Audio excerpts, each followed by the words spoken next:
What can I say about Congress? A lot, actually. Congress is split into two chambers, upper and lower, the Senate and the House of Representatives. It has a total of 535 members, 435 of which are from the House, and the other 100 are from the Senate. But all this is just basics. Let's jump into it, starting with the House. The House of Representatives is the proportional part of Congress. That is why there are so many members.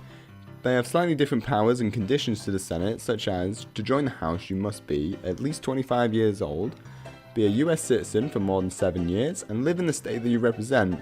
Most of the time, it is actually the district that you represent. If you satisfy all of these, you can then be in the House. But how do you actually get into the House? Well, if you live in Louisiana or Washington, it is slightly different from the rest of the states, but we'll get into that.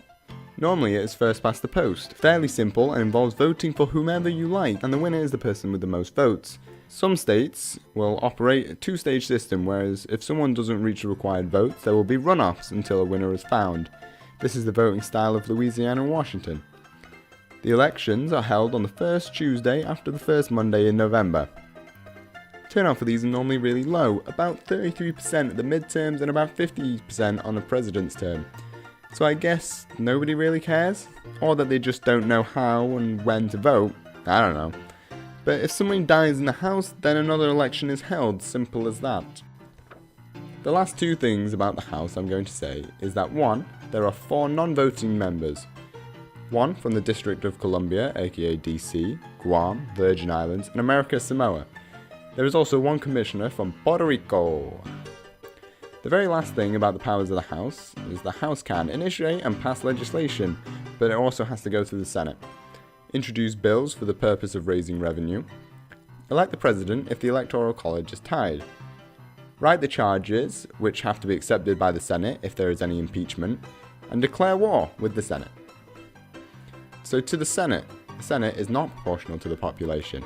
It works on the idea that every state is equal, and that is why there has to be 2 members per state, totaling 100 members. So to be a senator, you must be at least 30 years old, be a US citizen for 9 years, and live in the state that you represent. However, a lot of senators might have a second house in Washington, DC. If you meet all these conditions, you can now be a senator. But how do you get elected? It's very similar to the elections for the House, normally done by first past the post. However, Louisiana and Washington have runoffs. As with the House, the elections are done on the first Tuesday after the first Monday in November. Now the Senate is weird in the sense that the elections are held every 2 years, but each member serves for 6 years. The Senate is split into thirds, and only a third of the Senate is up for re-election every 2 years. It helps as it reduces any swing of public opinion.